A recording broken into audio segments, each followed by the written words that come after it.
Peso da Luz, hoje iniciando um novo desafio para nós, um desafio, eu diria que pelo menos para mim, mas acredito que para nós, um desafio pessoal.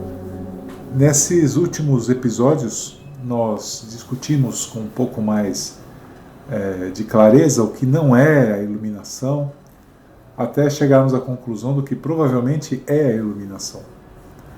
E quando falamos sobre esse processo de iluminação, nos vem à mente uma série de questionamentos com relação a tentar alcançar de fato esse estado de consciência, né? Não é algo, não é um troféu, não é uma linha de chegada, mas é um estado, é uma linha de partida, né? Como falamos no último, inclusive, que foi muito bem colocado. É um estado de consciência fundamental para que nós consigamos atingir um nível não só humano como espiritual importante para a nossa existência de fato. E aí você, quando deve ter ouvido o último episódio, você se perguntou assim, bom, e agora o melhor que eu tenho a fazer é comprar aquela nova almofada de meditação fantástica, fofinha, que eu posso ficar sentado nela horas e não vai me machucar o joelho, nem mais nada. O que falta eu ter, né? Comprar um gravador para ouvir as músicas enquanto medito, incensos novos, comprar aquele livro fantástico que é uma fortuna que vai resolver a sua vida, viajar para o Himalaia. O que te resta fazer agora? Então, estamos sempre buscando, né? Estamos sempre buscando coisas novas, estamos sempre indo atrás de expansão de consciência. E hoje o que a gente quer chamar a atenção é que não é somente esse caminho o caminho necessário, né? De você adquirir novos conhecimentos ou adquirir novas técnicas de meditação, etc. Há um outro caminho também, que é se desfazer de âncoras que possuímos, né? A gente está usando essa questão da âncora, essa figura da âncora, por causa de que a gente sabe de que temos uma frequência vibracional, né? Cada um possui a sua frequência e o fato de expandir consciência significa elevar essa frequência vibracional para um estado de amor incondicional, enfim, para um estado mais sutil, né?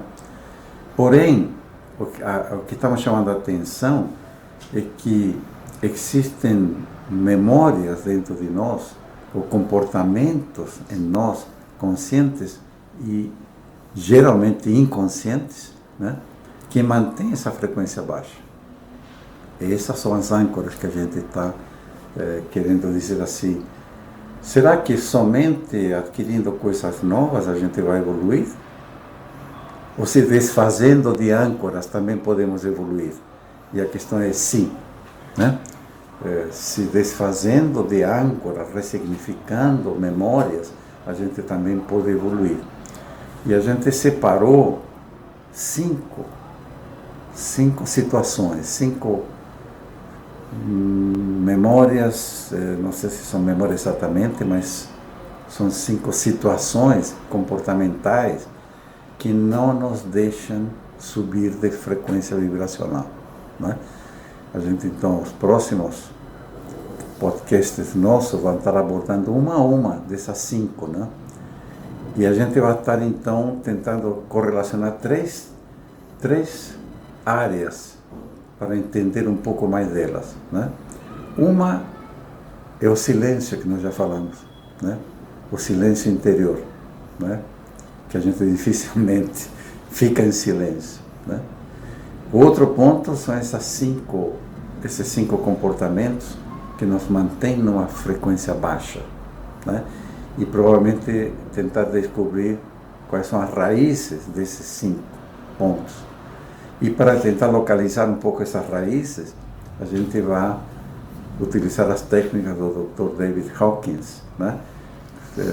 Naquele livro Poder versus Força. Poder versus Força, aquela curva logarítmica, né? Onde mostra quais são as situações, os comportamentos, os sentimentos mais baixos dentro dessa curva de frequência vibracional, né? Então a gente vai estar tentando localizar comportamentos nossos, comuns, não é? Conectados a esta curva do Dr. Hawkins, e o silêncio interno como pano de fundo, que arremete ao estado de presença, né? Ser conscientes e tal. Né? E a questão é, por que isso? Para que fazer isso? E a questão é a seguinte, tudo melhora fazendo isso. Né? Soltando essas âncoras e eu subindo de frequência vibracional, a minha condição espiritual vai mudar. A minha saúde vai melhorar. Tudo ao meu entorno vai melhorar. Eu estando num estado de frequência vibracional de harmonia, né? Exalando um pouquinho mais de amor incondicional, tudo ao meu redor se modifica. Né? Então, esse é o caminho que a gente está propondo para os próximos, não sei se vão ser 5, porque às vezes pode ter um comportamento deste que leve mais de um podcast, né? Para a gente poder entrar, porque são alguns muito complexos. Complexos de identificar a raiz. E veja, este vai ser um trabalho a ser feito por nós, onde nós mesmos vamos ter que nos escarafunchar internamente para poder encontrar onde está a minha raiz. Né? Por exemplo, apego. Não sei se apego é um dos 5 pontos, mas né? De onde vem? De onde vem a necessidade de apego? Seja para com uma pessoa, seja para com algo material, né? Por quê? De onde vem? Qual é a raiz? O que eu preciso trabalhar para não ter apego, por exemplo, né? Então, a gente vai estar caminhando bem nessa direção de pegar 5 comportamentos super comuns, que a gente não inventou esses 5 comportamentos, né? A gente está retirando isso de gente que estudou profundamente, né? Quais são os 5 comportamentos que mais provocam âncora no ser humano, né? Isso eu acredito que é muito importante, de verdade, por alguns fatores. O primeiro, que nós temos uma tendência, talvez eu vou chamar a tendência capitalista aqui, não sei se não é a palavra, mas de sempre adquirir. Então, para nós, o crescimento se traduz em aquisição. Exatamente. E aí existe um contraponto que eu vejo ser fundamental, e aí eu vou usar uma expressão que é ser uma centelha divina, carente de experiência terrena, mas uma centelha divina, que possui dentro de si a mesma verdade universal. Essa verdade universal, dificilmente ela vai ser modificada. Eu não acredito que ela seja modificada. Ela pode ser revelada. Uhum. E ela está oculta porque existe uma série de camadas da casca da cebola aí, do cotidiano, que me envolvem. Né? Eu vou ter cascas da minha individualidade, da minha privacidade, vou ter cascas do que eu gosto, do que eu não gosto, do que eu amo, do que eu desamo, do que eu odeio, do que eu vivo, dos meus sonhos.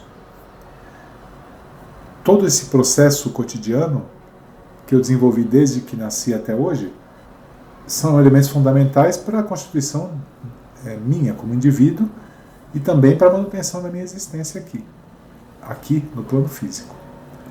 Mas a essência continua absorvendo o que está em volta, continua vivendo. Então a pergunta ela é retórica, mas ao mesmo tempo ela é necessária. Né?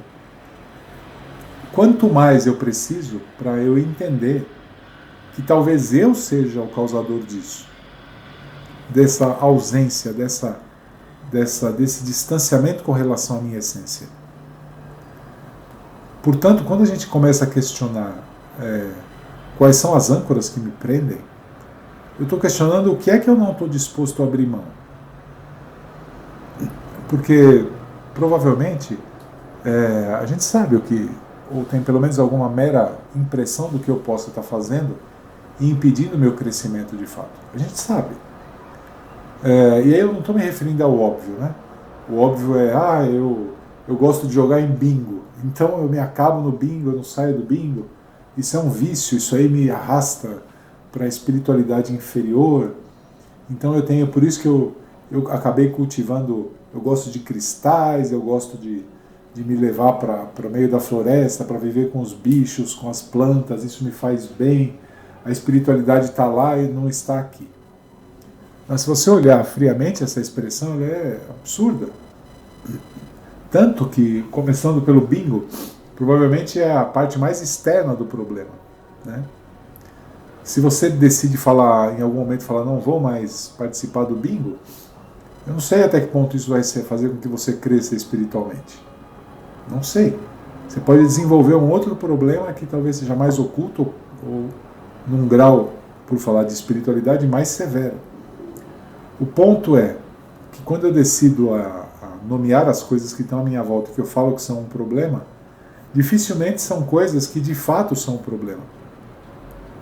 Eu não posso falar, por exemplo, que eu sou egoísta, né? Ou que eu me apego a determinadas situações e vou ficar emocionalmente futucando a outra pessoa ou colocando ela numa situação crítica ou machucando a outra pessoa.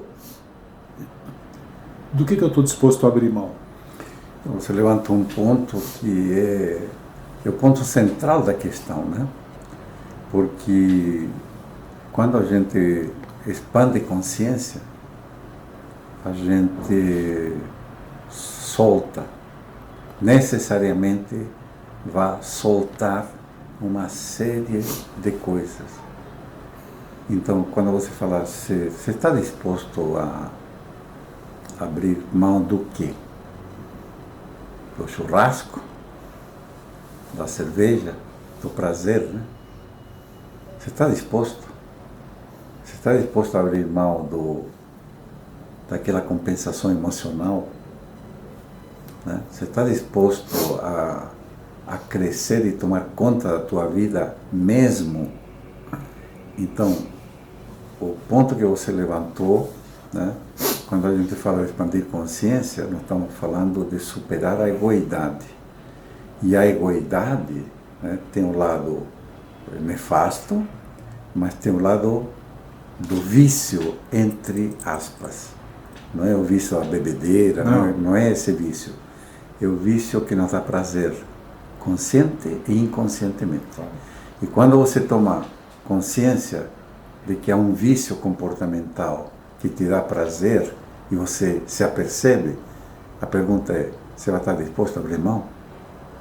E a gente é hábil, né? Nós criamos defesas extremamente sofisticadas. Sem dúvida. Extremamente sofisticadas. A gente consegue colocar a nossa... E o problema é que ainda isso passa a ser referência para outras pessoas. Né? Porque uma coisa é você nos ouvir falar aqui.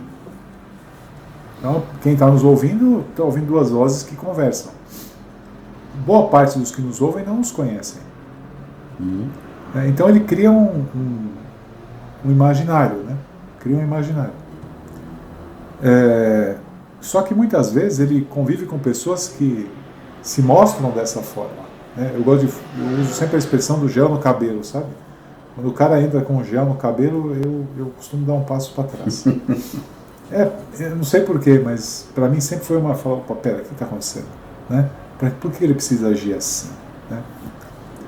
Quando você vai em locais de manifestação da fé, em que você vê o camarada extremamente bem vestido, carro bonito, gel no cabelo, né? E aí não importa se é um terno preto ou uma camisa branca, ou seja, isso você vai encontrar em todas as denominações. Você cria uma imagem em torno dessa pessoa, e essa imagem que você cria, de fato, corresponde muitas vezes à imagem que ela quer passar, porque é uma defesa dela. Eu estou tudo bem, está tudo tranquilo. Aqui reina a paz. Aqui é um ambiente... Lá fora é o mundo. Aqui é... E a gente não percebe que isso é um mecanismo de defesa. Muitas vezes é um mecanismo de coerção, que leva você a querer fazer parte dessa assembleia de pessoas, para que uma fique... É um espelho, né? Uma olha, se vê na outra o tempo inteiro. Isso acaba dificultando, de fato, com que eu me liberte dos meus problemas. O mundo passa a ser um problema, e eu enfrento os meus problemas, eu enfrento o mundo, eu estou certo. Eu não preciso mudar nada. não há transformação interna nenhuma, não há necessidade. Por isso que quando a gente olha para quem somos de fato, né, esse processo de observar que alguns pontos em nós precisam ser de fato transformados. E aí não é um processo, a gente fala, vai demorar 5 anos até eu conseguir deixar de ser um canalha. Não, ou você é um canalha, ou você não é um canalha. Ou você é bondoso, ou você não é bondoso. Esse processo, que é um processo de libertação, ele é um processo difícil de ser feito. Difícil. Gerador. E exatamente o que eu ia falar, é doloroso. Né? Claro que é. A gente já teve, obviamente, nós entramos já nesse tema até para se preparar para os podcasts. Né? Eu já estou vendo em mim dificuldades de abandonar. Claro que sim. Não sei como vou trabalhar isso. Claro, né? sim. Então, assim, se a gente entra de forma honesta, que é o propósito do buscador, né? A pergunta é, será que eu vou ter a coragem de abandonar? Né? Será que eu vou ter a coragem de dizer, não, vou transformar e vou perder esse prazer? Porque eu sentia prazer em fazer isso. Então, o difícil é que esse raciocínio ele vai bater de frente em tudo que é misticismo. Né? É tudo que ideias assim, eu quero elevar a minha frequência espiritual, eu preciso me elevar. E aí você percebe que quanto mais você quer se elevar, mais baixo você fica. Claro. É pior. Você se mantém mais preso a conceitos e pessoas que muitas vezes estão te jogando lá embaixo. Então, isso que você está falando é um mecanismo da egoidade, né? Claro que sim. Né? A gente conhece que esse é um mecanismo do ego de te manter você achando que você está crescendo. Sim, senhor. Mas você não está crescendo. Nossa, você está colocando informação, mas nada está mudando. Né? E muitas vezes repetimos essa informação sem se aperceber de que nada mudou. Nós não estamos sendo diferentes porque eu estou repassando uma informação que eu capturei de alguma forma. Né? Mas de fato o meu ser continua o mesmo. Exatamente. Né? Então, como abandonar essas práticas egóicas, né, que nos mantêm presos? Este que é o grande dilema e é o ponto que você colocou. Estou disposto realmente a perder? O que eu vou deixar para trás? Né? Vamos ter coragem, né, de abordar esses pontos e tirar a roupa, né? Literalmente. Literalmente tirar a roupa e talvez cheguemos a um ponto de dizer, não consigo, não sou capaz de mudar isso. Claro. Mas aí eu creio que quando você tiver maturidade suficiente para enxergar isso, a gente atingiu um instante em que você tornou-se mais uno. Primeiro vai ter o passo de eu enxergar em mim esse problema. A gente está falando de 5 pontos, né? Será que eu vou conseguir identificar em mim esses comportamentos? Ou eu vou dizer, não, esse aqui eu não tenho, esse aqui eu estou fora. Será? A pergunta é, será? Ou você está sendo enganado pelo próprio ego? Bom, o próximo podcast nós vamos ir entrando em cada um desses tópicos, desses 5 tópicos, né? Tentando discorrer esses comportamentos para identificá-los e automaticamente fazer o trabalho de casa, de dizer quanto eu consigo enxergar em mim cada um deles. Essa vai ser a grande tarefa, né, que teremos pela frente. E está disposto a mudar um pouco, né? Exatamente. Vamos nos dispor a mudar, não só agregar, mas principalmente a mudar, a abrir mão. Que é nosso grande propósito com os podcasts, né? A gente não faz o podcast para tentar convencer, né, não, a ideia é essa. a humanidade, né? Não. A gente faz o podcast como trabalho para nós, Sim. a gente se modificar, né? Primeiro buscando conhecimento, escarafunchando âncoras dentro de nós para tentar modificá-las. Né? Sim, sim. Então, coragem e boa sorte.